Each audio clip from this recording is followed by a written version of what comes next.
नमस्कार दोस्तों, आज मैं आपको एक ऐसी कहानी सुनाने जा रहा हूँ जिससे आपके बच्चों में कुछ व्यवहारिक ज्ञान जरूर आएंगे। तो आप इस कहानी को आखिर तक जरूर सुनिएगा। एक गांव की 4 महिलाएं कुएं पर पानी भरने गई। पानी भरते समय चारों महिलाएं इधर उधर की बातें कर रही थी। कुछ समय बात करने के बाद वह अपने बेटों की तारीफ करने लगी। पहली महिला बोली, मेरा बेटा काशी से पढ़कर आया है। वह संस्कृत विषय का विद्वान हो गया है। बड़े से बड़ा ग्रंथ उसे मुंह जुबानी याद है और वह बड़े विश्वविद्यालय में नौकरी भी करने लगा है। दूसरी महिला बोली, मेरे बेटे ने विज्ञान की पढ़ाई की है।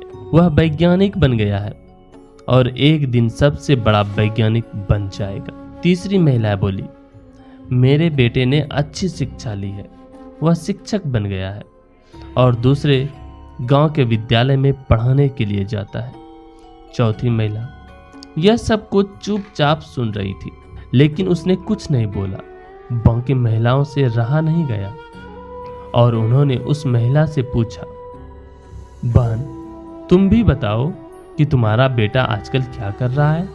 इस पर चौथी महिला ने थोड़ा संकोच करते हुए धीमी आवाज में कहा, मेरा बेटा पढ़ा लिखा नहीं है, वह खेतों में काम करता है। यह सब बातचीत होने के बाद चारों महिलाएं पानी का घड़ा लेकर अपने घरों की ओर चलने लगी। तभी पहली महिला का बेटा आता दिखाई दिया।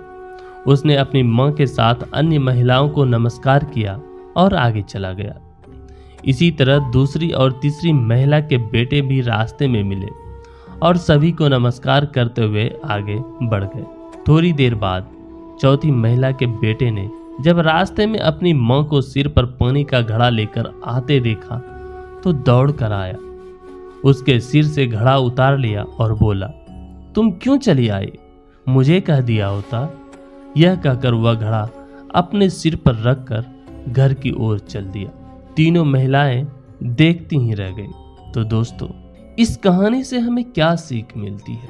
इस कहानी से हमें यही ज्ञान मिलता है कि जिंदगी में केवल किताबी ज्ञान ही काफी नहीं होता है।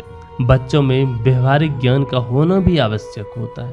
हमें यह सीखना होगा कि किताबी ज्ञान केवल ज्ञान बढ़ाने के लिए होता है। उस ज्ञान का उपयोग हमें इस दुनिया में ही करना है। तो हमें इस दुनिया के तौर तरीके और व्यवहार सीखने होंगे। तो दोस्तों, हम उम्मीद करते हैं कि आपने इस कहानी से कुछ ना कुछ जरूर सीखा होगा।